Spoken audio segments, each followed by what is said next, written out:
মন্ত্রী, BCS cadre, এসপিডিসির চরিত্রের certificate পর্যন্ত আমার মতো চেয়ারম্যানরা দেয়।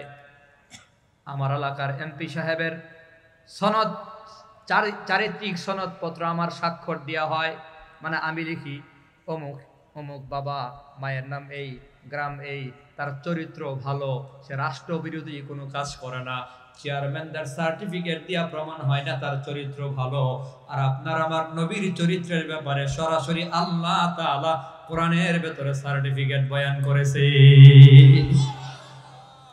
যে নেতার চরিত্রের সার্টিফিকেট আল্লাহ বয়ান করেছে, এই নেতারে বাদ দিয়া তুমি ঘুরতেছো লম্পট আর বদমাইশের পেছনে, সময় এসেছে পরিবর্তন করতে হবে। আজকে থেকে সিদ্ধান্ত নিতে হবে, আগামীর সংসদে কোন দুর্নীতিবাজ, লম্পট, নষ্টভ্রষ্ট কাউকে ঢুকতে দেওয়া হবে না। আল্লাহর ওলি চরিত্রবান ওলামায়ে কেরামরাই সংসদে যাবে। চরিত্র যার ভালো না তার পক্ষে আমরা কাজ করব। সিদ্ধান্ত নেন, আখলাকওয়ালা লোক ঢুকান, চরিত্রওয়ালা লোক ঢুকান। কোন নেতারা সংসদে ঢুকাইছেন বিগত দিনে? গজব তো এজন্যই আসছে। আমি মাঝে মধ্যে চিন্তা করি, করে কেন আসলো? প্ল্যান প্রোগ্রাম তো ছিল 2041 পর্যন্ত ক্ষমতা ছাড়তাম না, দৈন্তান নয়াকার না। আল্লাহ সেনা প্রধানরে ঘুরাইয়া দিল। সেনা প্রধান নাকের উপর নাক রাইখা, চোখের উপর চোখ রেখা, বন্দুক বরাবর বন্দুক রেখা, ভেতরে বহু খেলা হয়েছে। পরে আমরা সব শুনছি, সেনা প্রধান বলে দিয়েছে, দুঃখিত শ্রদ্ধেয়া ম্যাডাম, আপা, মাফ করবেন, আপনার 41 সাল বহুদূর, 41 মিনিট সময় দেওয়ার মতো সুযোগ আমার নাই। 40 মিনিটের ভেতরে ভাগেন, না হয় পোলা পাইন আইতেছে, টাইম না ছিড়া লাইব। কয় মিনিট? কথা কয় না। 41 বহুদূর সময় মাত্র 40 মিনিট। কই রান্না বান্না করছি, খায়া লই, কই টাইম নাই, খায়া লই একটু, জাতির উদ্দেশ্যে একটা বক্তব্য দেই, টাইম নাই। কি নাই? কথা কয় না, কি নাই? আরেকটা প্রশ্ন আমার মাথায় খুব ঘুরপাক খাইতো, পরে উত্তর পাইছি আমি। প্রশ্ন হলো, পুরো পৃথিবীতে এত দেশ থাকতে নরেন্দ্র মোদীর ঘরে জায়গা হলো কেন? আর তো ঘর আছে। আমার কাছে যেটা মনে হয়েছে, আমি স্পষ্ট যেটা বলতে চাই, 1000 বছর আগেই তো আল্লাহ জানাইয়া দিছে, মান আদালি ওয়ালিয়ান ফাকাদ আযানতুহু বিল হারব। আল্লাহ বলেছে, যারা আমার বন্ধুকে দুশমন বানাবে, আমি আল্লাহ তাদের সাথে যুদ্ধ ঘোষণা করলাম। আলেমদের সাথে দুশমনি করার কারণে, শুধুমাত্র আলেমদের সাথে দুশমনি করার কারণে, কোরআন ওয়ালাদের সাথে দুশমনি করার কারণে, তালিবুল ইলমদেরকে দুশমন বানাবার কারণে, শাইখুল হাদিসকে দুশমন বানাবার কারণে, সুলতানুল ওয়াইজিন খালিদ সাইফুল্লাহ আইয়ুবীর মতো এমন পরহেজগার মুরব্বি বুজুর্গকে দুশমন বানাবার কারণে, এক কথায় কোরআনের পাখি আল্লামা দেলওয়ার হোসেন সাইদি রাহমাতুল্লাহি আলাইহিকে জেলখানার ভেতরে পঙ্গু করে দেওয়ার কারণেই মূলত আলেমদেরকে দুশমন বানাইয়া জালেম নরেন্দ্র মোদীরে বন্ধু বানাবার কারণে আল্লাহ খেলা শুরু করে দিয়েছে। যাও, আলেমরা তো ভালো না, ভালো লইয়া থাইকো। আমি তো ভালো না, ভালো লইয়া থাইকো। ঠিক নেই? পোলা পাইনো বড় খারাপ গান বানাইছে, মোদির বউ নাই, হাসিনার জামাই নাই। বানাইছিনি? কথা কয় না।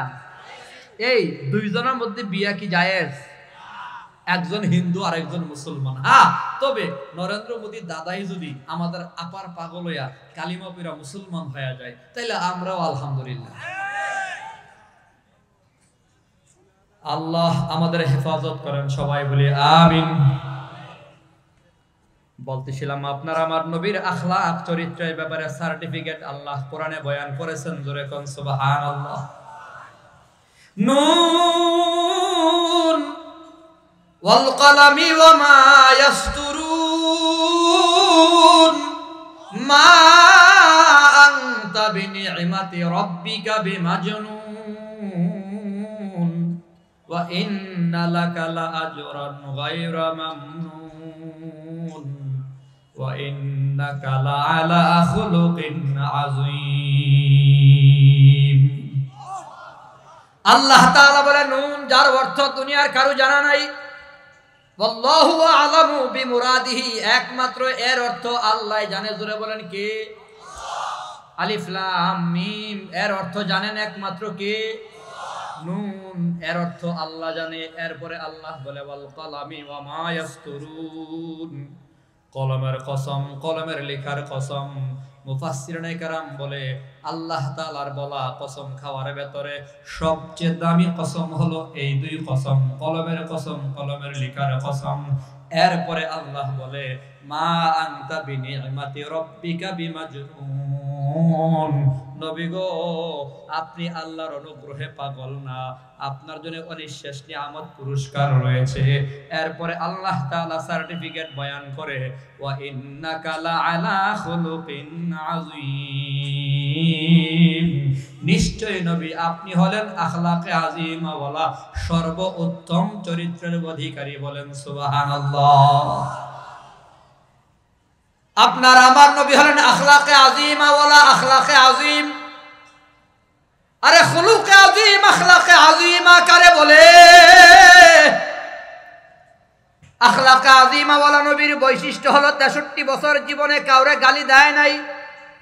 63 বছরের জীবনে আমার নবী কাউরে ধমক পর্যন্ত দেয় নাই, নিজের স্বার্থে কখনো কাউরে থাপ্পড় দেয় নাই, কাউরে গালি দেয় নাই, কাউরে বকা দেয় নাই, নিজের স্বার্থে কখনো কারোর সাথে খারাপ আচরণ করে নাই।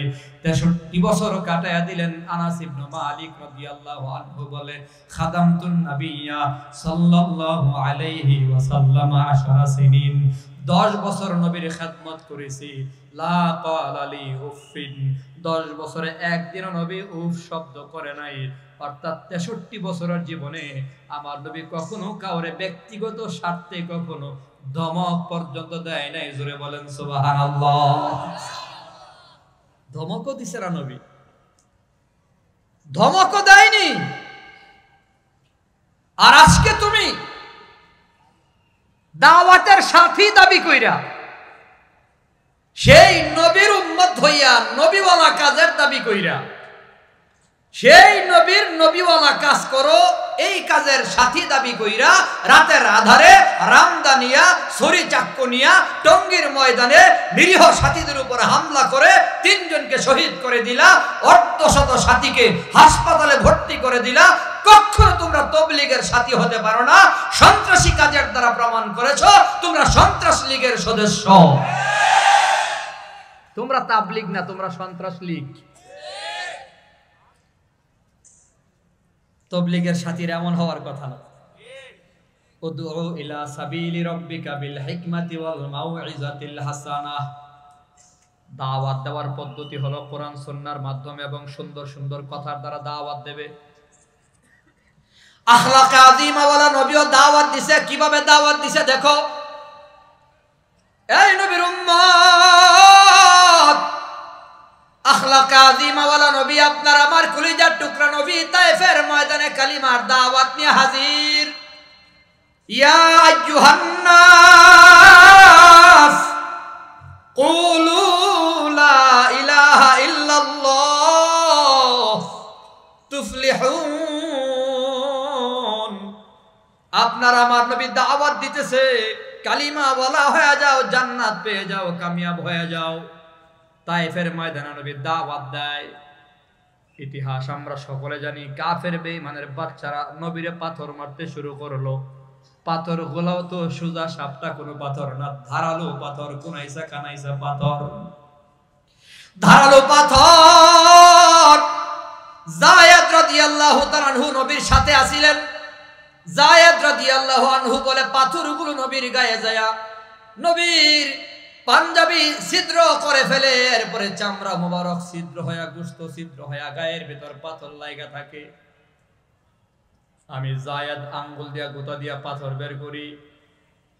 আঙ্গুল দিয়া গোতা দিয়া যখন পাথর বের করি এত রক্ত বের হয়।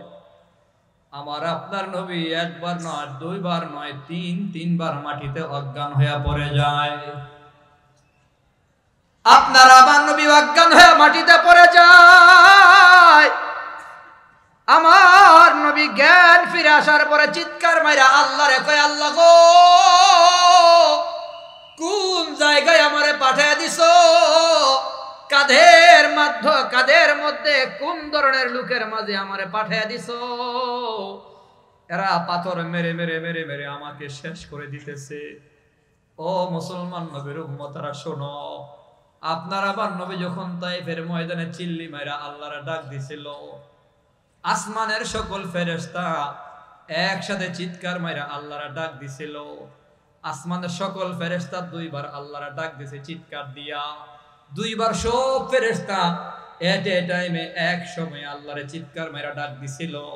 একবার যখন ইউসুফ নবীকে কুয়ার ভেতরে ফেলে দেয়, ছোট মাসুম সুন্দর চেহারাওয়ালা বাচ্চা ইউসুফ নবীকে ফেলে দেয়। ইউসুফ নবীর ভাইরা যখন কুয়ার ভেতরে ফেলে দেয়, আসমানের সকল ফেরেশতারা কান্না করেছিল। আরেকবার কান্না করেছে, আরশ বহন করে ফেরেশতারাও কান্না করেছে। জিবরাইল আমিন কান্না করেছে, মিকাইল ইসরাফিল ফেরেশতা কান্না করেছে। আজরাইল এত কঠিন দিল ওয়ালা একজন ফেরেশতা, মানুষের রূহ কবজ করে যার মায়া হয় না, ওই আজরাইলও কান্না করেছে। আসমানের সকল ফেরেশতা চিৎকার মেরা আল্লাহকে ডাক দিয়া কয়, আল্লাহ গো, আপনার হাবিবের কোথায় পাঠিয়ে দিলেন? আপনার হাবিবের পাথর মেরে মেরে শেষ করে দিতেছে। গভীর মনোযোগ দিয়ে শুনো ও মুসলমান নবীর উম্মতেরা, আসমানের সকল ফেরেশতারা আল্লাহর কাছে বিচার দেয়। আপনার আমার নবীর চিৎকারের সাথে সুর মিলাইয়া আসমানের সব ফেরেশতা আল্লাহরও বলে, আল্লাহ কোথায় আপনার হাবিবের পাঠিয়ে দিবেন? তায়েফের ময়দানে পাথর মেরে মেরে নবীকে শেষ করে দিতেছে গো আল্লাহ। তখন আল্লাহ তাআলা জিবরাইল আমিনকে দলবল সহ পাঠায়া দেয়।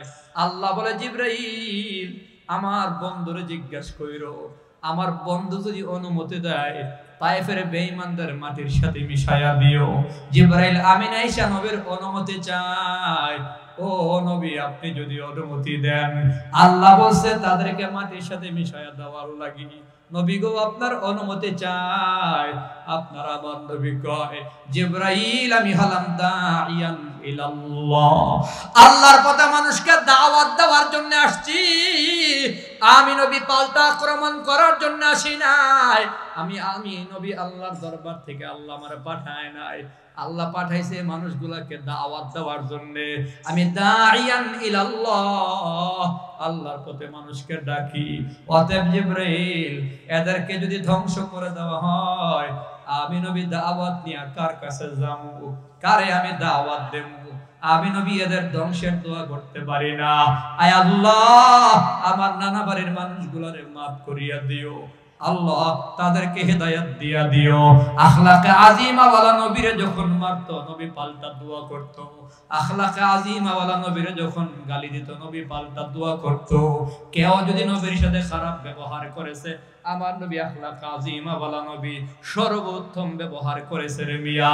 খবর নিয়া দেখো, আমার নবী সাহাবায়ে কিরামদের সাথে নিয়া একটা জানাজার নামাজ পড়ার ওয়াদা করেছে। বাড়ির দিকে যায়, সাথে আবু বকর, ওমর, উসমান, আলী রিদওয়ানুল্লাহি তাআলা আলাইহিম আজমাইন সাথে। আপনার আমার নবীর সাথে সাহাবায়ে কেরাম গভীর মনোযোগ দিয়ে শোনা লাগবে। নবীর প্রেম দিলের ভেতরে ঢোকাও মুসলমান নবীর উম্মতেরা। নবী জানাজার নামাজ শেষে বাড়ির দিকে রওনা করে। আপনার আমার নবীর পাশে তখন সাহাবায়ে কেরাম ছিল, সেখানে আবু বকর, ওমর, উসমান, আলীরাও ছিল। আপনার আমার নবী বাড়ির দিকে যায়, এক ইহুদির বাচ্চা পেছন থেকে আপনার আমার নবীর গলার মধ্যে ঝোলানো চাদর হেঁচকা টান মেরে দিয়া কয়, মুহাম্মদ তুমি আমার পাওনা টাকা আদায় করে যাও। এক ইহুদির কাছ থেকে আপনার আমার নবী কিছু ধার করেছিলেন এক সাহাবীর জন্য, নিজের জন্য না। আবার নবী নিজের জন্য কখনো কারো কাছে হাত পাতে নাই, কারো কাছে কোনোদিন সওয়াল করে নাই। কেন রে মুসলমান, কেন? ওই আল্লাহ তাআলার পছন্দের দুইটা জায়েজ কাজ আছে। আল্লাহ তাআলা অপছন্দ করে কিন্তু হালাল, হালাল হলেও আল্লাহর ঘরে অপছন্দ। আবগাদুল হালাল ইনদাল্লাহি তাআলা ইসনাহান, আল্লাহর কাছে দুইটা হালাল বড় অপছন্দ। একটা হলো সওয়াল করা, অন্যের কাছে নিজের জন্য কিছু চাওয়া আল্লাহ পছন্দ করে না। যার কারণে 63 বছর জীবনে আমার নবী কখনো দুনিয়ার কোনো মানুষের কাছে চাহিদা পেশ করে নাই। আর একটা হালাল হলো তালাক দেওয়া। তালাক দেওয়া যদিও হালাল, কিন্তু আল্লাহ পছন্দ করে না। যার কারণে আপনার আমার নবী 11 জন বিবির সংসার করেছে, একজন বিবিকেও নবী তালাক দেয় নাই। নবী কখনো কারো কাছে হাত পাতেন নাই, নবী কখনো তালাক দেন নাই।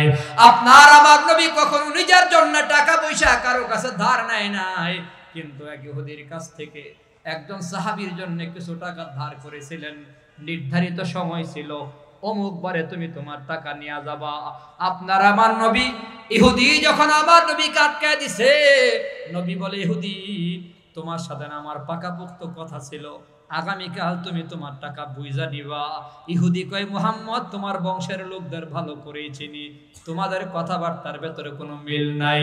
তোমার বংশের লোকেরা বড় ধরনের বাটপার সিটার টাইপের। জোরে কর না নাউজুবিল্লাহ। ইহুদি বলে, মুহাম্মদ আগামীকাল বুঝি না, এখন আমার টাকা দিয়া যাওয়া লাগবে।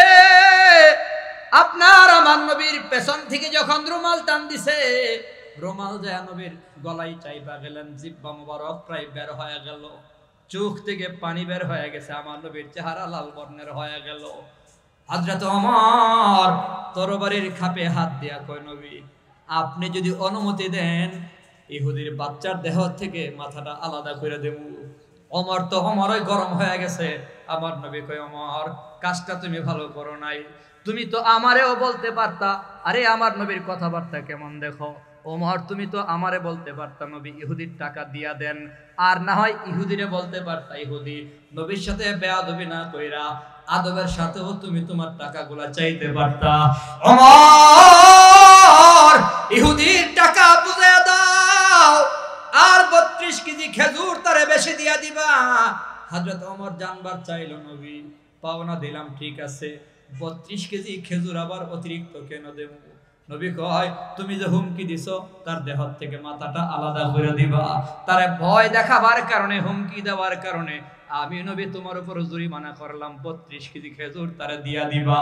হযরত ওমর তার পাওনা টাকা দিয়া দিল, 32 কেজি খেজুরও বাড়ায়া দিয়া দিল।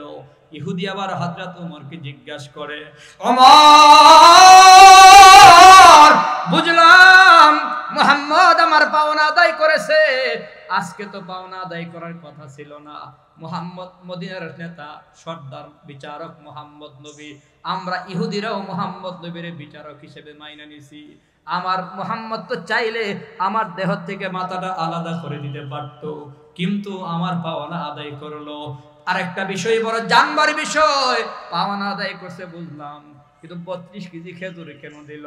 হযরত ওমর কয়, ইহুদি রে, ইহুদির বাচ্চা শুন, আমি যে তোরে ভয় দেখাইছি, তোর দেহ থেকে মাথাটা আলাদা করে দেব নাকি? হুমকি দেওয়ার কারণে নবী আমার উপর 32 কেজি খেজুর জরিমানা করেছে। ইহুদি আবার বলে, ওমর তুমি কি আমারে চিনছো? ওমর বলে, না। ইহুদি তার পরিচয় দিয়া বলে, আমি হলো বারাই। হযরত ওমরের চোখ তখন বড় বড় হয়ে গেল। বারাই তো ইহুদিদের মধ্যে বড় একজন আলেম, স্বনামধন্য আলেম। বারাই তোমার নাম শুনছি জীবনে বহু, আজকে প্রথম দেখলাম তুমি কিভাবে এত বড় আলেম হইয়া মুহাম্মদ নবীর সাথে বেয়াদবি করলা। বারাই কয়, ওমর পরীক্ষা করার জন্য নবীর সাথে বেয়াদবি করেছি। ইহুদি আলেম হওয়ার কারণে জানতে পেরেছি মুহাম্মদ নবী কেমন হবে, মুহাম্মদ নবীর চেহারা সুরত কেমন হবে, বডির অবয়ব কেমন হবে, চোখ কেমন হবে, কপাল কেমন হবে, সব পড়েছি। হুবহু আব্দুল্লাহর ছেলে মুহাম্মদ, বর্তমান যে মুহাম্মদ দেখা যায়, তোমরা যারা নবী মনে করো, তার সাথে কিতাবের পড়া হুবহু মিল লাগেছিল। আর একটা বিষয় জানার বিষয় ছিল, কিতাবের ভেতরে আছে আখিরুজ জামানার নবী মুহাম্মদ আচরণ বড় ভালো করে, তার সাথে খারাপ ব্যবহার করলে পাল্টা ভালো ব্যবহার করে, তার কেউ আঘাত করলে পাল্টা নাকি সে আদর সোহাগের বিনিময় ব্যবহার করে। খারাপ আচরণের পাল্টা ভালো ব্যবহার কিতাবে পড়ছি, আজকে প্রমাণ পেয়ে গেছি।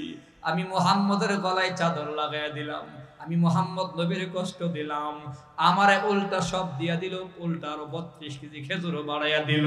আমার খারাপ ব্যবহারের বিনিময়ে মোহাম্মদ নবীর ব্যবহারের দ্বারা প্রমাণ হয়ে গেছে মোহাম্মদ নবী সত্য নবী, কোনো সন্দেহ নাই। ওমর, তোমারে সাক্ষী রাইখা আমি তোমার সামনে কালিমা পড়ে মুসলমান হয়ে গেলাম। রাদিতু বিল্লাহি রাব্বাও ওয়া বিল ইসলামি দীনাও ওয়া বি মুহাম্মাদিন নাবিয়্যা ওয়া রাসূলা। ওমর, আমি সাক্ষী দিলাম আল্লাহর উপর রাজি হয়ে গেলাম, সাক্ষী দিলাম মুহাম্মদ আমার নবী, সাক্ষী দিলাম ইসলাম আমার ধর্ম, তোমাকে সাক্ষী রেখা আমি কালিমা পড়ে মুসলমান হয়ে গেলাম। চিৎকার করে কোন আল্লাহু আকবার। আখলাকে আজিমা ওয়ালা নবীও দাওয়াত দিছে। আমার নবী দাওয়াত দিছে, নবীরে মারতো, নবী গালি দিত না, পাল্টা আঘাত করতো না। আর তুমি নবী ওয়ালা কাজের দায়িত্ব কান্দে নিয়া ঘুরো, সুযোগ পাইলে ছুরি ঢুকাইয়া দাও। ফাইজলামি পাইছো? নবী ওয়ালা কাজ হবে, নবীর ওয়ারিস উলামায়ে কেরামের তত্ত্বাবধানে, কোন সন্ত্রাসীদের দ্বারা নবী ওয়ালা কাজের দরকার নাই। তোমাদের মতো সন্ত্রাসদের আমরা চিনে ফেলেছি, তোমরা কার দালালি করতেছো সেটা জাতি বুঝে গেছে। তোমরা তারাই যারা একবার আনসার লীগ হয়ে আসছিল, তোমরা তারাই যারা একবার রিকশা লীগ হয়ে মাঠে আসছিল, তোমরা তারাই মাঝখানে ইসকন লীগ হয়ে মাঠে নামছিলা। আপারে খুশি করার জন্য, আপারে আবার গদিতে বসাবার জন্য তোমরা আবার গাট্টি গুল কইরা তবলিগের সাথীও দাবি করো, প্রতি বিপ্লব ঘটাবার জন্য। মনে রাখো, সন্ত্রাসী শেখ হাসিনার জায়গা বাংলার জমিনে হয়নি, তার দালালের জায়গাও বাংলার জমিনে হবে না।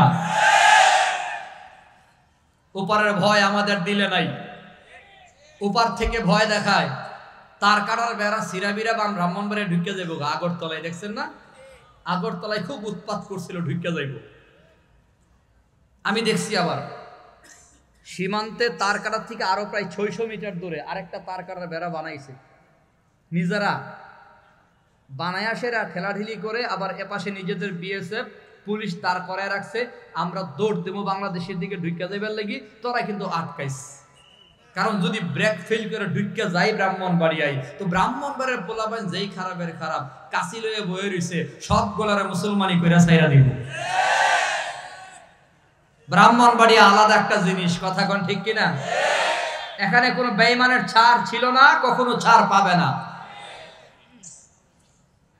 ওরা আমাদের ভয় দেখায়, হুমকি দেয়, বাংলাদেশ দখল করে ফেলবে। আমরা শান্তি চাই, পরিষ্কার ভাষায় ভারত প্রতিবেশী দেশ হিসেবে আমরা শান্তি চাই, মহব্বত চাই, ভালোবাসা চাই, বুকের সাথে বুক লাগাইয়া চলতে চাই, প্রতিবেশী সাথী বন্ধু হয়ে চলতে চাই। কিন্তু তারা যদি আমাদের গোলাম বানাবার চেষ্টা করে, তাদেরকে প্রভু হিসেবে মেনে নেওয়ার মতো সিদ্ধান্ত আমাদের নাই। বরং আমাদের উপর যদি প্রভুত্ব দেখাতে চাই, ভারত দখলের সিদ্ধান্ত আমাদের আছে। আমরা মানুষ কম হইলেও কইলজা বড়, কারণ আমাদের কোনো বিমান কামানের দরকার নাই, আমাদের ইমানের দরকার। কথা কোন ঠিক কিনা? আরে বদর যুদ্ধে আমি একটা হিসাব করেছি, আপনারা দেখেন মিলে কিনা। বদর যুদ্ধে 313 জনের বিপরীত ছিল 1000 কাফের, অর্থাৎ কাফেরদের সংখ্যা 1000, মুসলমানের সংখ্যা 313। জবাব দেন, মুসলমানের সংখ্যা কত? কাফেরদের সংখ্যা কত? 313 দিয়ে যদি 1000কে ভাগ করা হয়, তো একজন মুসলমানের উল্টা হয় 3 জন কাফের। মুসলমান 1 জন, কাফের কয়জন? এই হিসাব 1500 বছর আগের বদর যুদ্ধের হিসাব। কত বছর আগের? 1500 বছর আগের। বলেন কত বছর? বলেন 1500 বছর আগের হিসাব হলো, একজন মুসলমান 3 জন কাফেরকে দৌড়ানি দিছে, কাফেররা প্রস্রাব পায়খানা একাকার করে পালাইছে। 1500 বছর পরের একটা হিসাব আমি করেছি। ভারত এবং বাংলাদেশ মিলিয়ে নরেন্দ্র মোদীর গোলাম হলো 120 কোটি। কত কোটি? মুখস্থ করেন। ভারত বাংলাদেশ মিলিয়ে কত? তাদের সংখ্যা কত? 120। বলেন না কত? 120 কোটি। আর ভারত বাংলাদেশ মিলিয়ে মুসলমানের সংখ্যা হলো 36 কোটি। অর্থাৎ বাংলাদেশে মুসলমান 16 কোটি, ভারতে আছে 20 কোটি। 20 আর 16 36। কত? 36 কোটি দিয়া 120-এর আমি ভাগ করে দেখছি, একজনের উল্টা 3 জন। আল্লাহু আকবার বলেন না। একজনের উল্টা কয়জন? একজনের উল্টা কয়জন? যদি তারা যুদ্ধ করতে চায় তো আমাদের একজন মাত্র 3টারও দৌড়াইতে হইব। আমাদের নবীর সাহাবায়ে কেরাম যেহেতু পারছে, আমরাও পারবো। কথা কোন ঠিক কিনা? নবীর সাহাবায়ে কেরাম যেহেতু পারছে, আমরাও। আমাদের কোনো ভয়? আমাদের সাথে আছে কে? আল্লাহ কবুল করেন, সবাই বলি আমিন। খারাপ লাগতেছে আপনাদের কাছে? একটা খবর, তাজা খবর এলো, ভালো করে মনে রাখেন। মুমিন বান্দার কোনো ভয় নাই। আমি বুঝো আগেও বলছি, ঈমানওয়ালার কোনো ভয় নাই, কারণ ঈমানওয়ালার মালিক আছে। মালিক কে? সবাই তো আওয়াজ দেয় না। আর জোরে কর না, কে? আপনার আমার মালিক কে? যার মালিক আছে তার ভয় নাই। ভারতের ভয়, তাদের মালিক নাই। এদের মালিক হইল গরু, ঠিক নি? এরা গাভীরে মা ডাকে। আমি আবার হিসাব করে দেখলাম কোন কোন জায়গায় গাভীরে প্রভুও ডাকে। এক একবার এক এক রকম। আচ্ছা চিন্তা করেন, সম্ভবত আমার বন্ধুবর মুফতি সালমান ফার্সি বলে গেছে, এরা খাই গরুর মুত, আমরা খাই গরুর গোশত, গরুর কলিজা। যারা মুত খায়, গোবর খায়, এরা হুমকি দেয় কলিজা যারা খায় তারারে। কোন যুক্তি আছে এদের ভিতরে? আজীব ব্যাপার। গাবি যদি মা হয়, আমার এক উস্তাদ কইতেন, গাবি যদি মা হয়, সার হয় বাপ। সার কি? বুঝাইতে পারি না। গাবি মা হইলে সার কি হয়? তো দাদা কেডা হয় কোন তো? বলদ। দাদা কেডা? বুড়ো হয়ে গেলে তো আর সার থাকে না, 60টা বলদ বানায় এলাই মানুষ। গাবি যদি মা হয়, সার হয় বাপ, দাদা হয় বলদ, তো বলদের নাতিরা হুমকি দেয় আমাদেরকে। বলদার গোষ্ঠী। আমাদের কোন ভয়? যার মালিক আছে তার কিসের ভয়? মাল্লাহুল মাওলা ফালাহুল কুল। যার আছে রব, তার আছে সব। আমাদের আকাবিরিন কখনো ভয় পাইতেন না মিয়া। আমার কাছে দরখাস্ত আছে, শাইখুল হাদিস আজিজুল হক রহমাতুল্লাহি আলাইহি, আমি প্রায় বয়ানে বলি, মামুনুল হক সাহেব এত বড় বাঘের মতো হুঙ্কার দেয়া কথা কয়, সাহস পায় কয়, সিংহের মতো কথা কয়, সাহস পায় কয়। আরে সাহস তো এমনি হইছে না, তার বাপ আছিল বাঘ, বাঘের করে বাঘই হয়। বুঝতে হবে তো। শাইখুল হাদিস বাতিল বেঈমান নাফরমানরে ভয় পায় কোনো কথা বলতেন না। মুফতি সাখাওয়াত হোসেন রাজি সাহেব এই যে হুঙ্কার দিয়া কথা কয়, কাউরে ভয় পায় না। কেন? কই তার শ্বশুর মুফতি আমিনী কোনো বেঈমানরে ভয় পাইতো না। এই যে নায়েব আমির মুফতি ফয়জুল করিম দামাত বারাকাতুহু হুঙ্কার দিয়া কথা কয়, ওনার হুঙ্কারে মাঝে মধ্যে আলোচনা সমালোচনা হয়। বাকি বেঈমান নাফরমানদের চোখে চোখ রাইখা, নাকে নাক রাইখা, চোখ লাল করে হুঙ্কার দেয় তিনি। এত বড় হুঙ্কার দেওয়ার সাহস পায় কয় কি ওনার বাপ ফজলুল করিম রহমাতুল্লাহি আলাইহি বেঈমান নাফরমানদের হুঙ্কার দিয়ে এই কথা কইতো। বাঘের ঘরে বাঘই হয়, কথা ঠিক নি? অতএব আমাদের কোনো ভয় নাই, আমাদের আকাবিরিনরা কখনো ভয় পায় নাই। মোরা মুসলিম, মোরা বীর মুজাহিদ সৈনিক রাসূলের, মোরা সুন্নাতে মানি মুসলিম বলে দুশমন বাতিলের। কথা কোন ঠিক কিনা? এই সঙ্গীতটা কি বলবো? এটা আমার বহু পুরনো, আবার আবেদন আছে আমার কাছে যেন বলি। প্রত্যেক মাহফিলে গেলেই কই এটা একটু কইেন, আর আপনারা শুনবেন তো ইনশাআল্লাহ। কারা কারা শুনবেন হাত দেখি। হাত। নারায়ে তাকবীর। আল্লাহ কবুল করেন, সবাই বলে আমিন। মোরা মুসলিম, মোরা বীর মুজাহিদ সৈনিক রাসূলের, মোরা সুন্নাতে মানি মুসলিম বলে দুশমন বাতিলের। মোরা ছোঁয়া পেয়েছি বাংলার বুকে শাইখুল হাদিসের, মোরা ছোঁয়া পেয়েছি বাংলার বুকে শাইখুল হাদিসের, যিনি শ্রেষ্ঠ আলেম ছিলেন যুগের মুরব্বী সকলের। মোরা মুসলিম, মোরা বীর মুজাহিদ সৈনিক রাসূলের, মোরা সুন্নাতে মানে মুসলিম বলে দুশমন বাতিলের। মোরা হুঙ্কার জানি মরহম পীর ফজলুল করিমের, মোরা হুঙ্কার জানি মরহম পীর ফজলুল করিমের, যারা আওয়াজে ভেঙ্গে চোরমার হত মঞ্চ বাতিলের। মোরা মুসলিম, মোরা বীর মুজাহিদ সৈনিক রসুলের, মোরা সুন্নাতে মানি মুসলিম বলে দুশমন বাতিলের। মোরা ভয় করি না হামলা মামলা হুঙ্কার বাতিলের, মোরা ভয় করি না হামলা মামলা হুঙ্কার বাতিলের।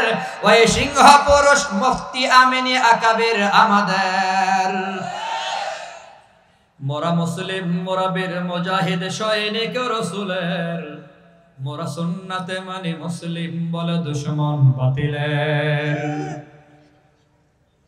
মোরা পেয়েছিলাম এক বিপ্লবী নেতা আল্লামা শফি আহমদ, মোরা পেয়েছিলাম এক বিপ্লবী নেতা আল্লামা শফি আহমদ, যার আওয়াজে ভেঙ্গে চোরমার হলো শাহবাগীদের মসনদ।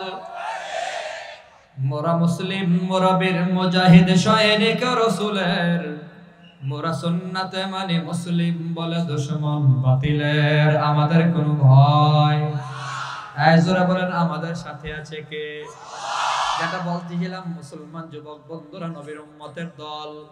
আপনার আমার নবী হলেন আখলাকে আজিমা ওয়ালা নবী। নবীর আখলাকের ভেতরে কখনো কাউরে ধমক দেয় নাই, জীবনে কাউরে গালি পর্যন্ত দেয় নাই। জোরে কোন সুবহানাল্লাহ। আখলাকে আজিমা ওয়ালা নবীর ব্যবহার কেমন? আছে হাজী সাহেব আছে, কিন্তু আখলাকের ভেতরে বড় গলত আছে। আমাদের চরিত্র বড় খারাপ হয়ে গেছে। কথা বলেন ঠিক কিনা? হুসনে আখলাক, মানুষের সাথে সুন্দর করে কথা বলা। ফাকুলু লিন্নাসি হুসনা, একটু হাসি দিয়া কথা বলা, প্রেম মাখা কথা বলা, ভালোবাসা মাখা কথা বলা। আল্লাহ বলে মানুষ একটু হাসি দিয়া কথা কও না, প্রেম লাগায় কথা বলো না। কি আজীব ব্যাপার! আদাবুল মুফরাদে ইমাম বুখারী রাহমাতুল্লাহি আলাইহি বলেন, ময়দানে মাহশারে একজন মানুষের সবচেয়ে বেশি ওজনদার ভারী আমল হলো হুসনে আখলাক, সুন্দর আচরণ, সুন্দর ব্যবহার হবে সবচেয়ে বেশি ভারী আমল। জোরে কোন সুবহানাল্লাহ। কিন্তু আমরা কথায় কথায় মানুষের কষ্ট দেয়। আমাদের মুখের ভেতরে বকা জকা গালাগালি অভাব নাই। দুঃখ, মাঝে মধ্যে দুঃখ নিয়েই বলি। শিক্ষিত পার্সন পর্যন্ত গালি ছাড়া কথা কয় না। এর বাস্তব প্রমাণ হলো বিসিএস ক্যাডার হয়েও এসপি ডিসি হয়া, বিশেষ করে পুলিশের ডিপার্টমেন্টে পুলিশ ভাইরা যারা আছেন রাগ করবেন না, আমি নিজে ভুক্তভোগী, আমি দেখছি পুলিশের মুখে এত পচা বকা গালি, এত বকাবকি তারা করে, এত গালাগালি করে, এত নাপাক ভাষায় একজন আরেকজনকে গালাগালি করে যে বেশ্যা মহিলাদের জবানেও এত নাপাক গালি নাই। আচ্ছা, কেন হলো এটা? হয় কি কারণে হয়েছে কোন তো আমারে? এত পড়াশোনা করলো, বিসিএস ক্যাডার হলো, উচ্চ শিক্ষিত হয়েও জবান সুন্দর না, জবানের ভেতরে নাপাকি, গালাগালি বকাঝকা হওয়ার কারণ কি? ওই আখলাকে আজিমা ওয়ালা নবীর চরিত্র, নবীর জীবনী যদি পড়ানো হতো, তাদের পড়াশোনার ভেতরে, তাদের সিলেবাসের ভেতরে মহানবীর আদর্শ, মহানবীর আখলাক, মহানবীর চরিত্র যদি থাকতো, তাহলে বিসিএস ক্যাডার হওয়ার পরে তাদের জবানে গালি থাকতো না। পড়াশোনা করার পরে শিক্ষিত কোনো পুলিশ অফিসার গালি দিয়ে কথা বলতে পারতো না। নবীর শিক্ষা নাই, যার ধরুন নববী আখলাকও নাই।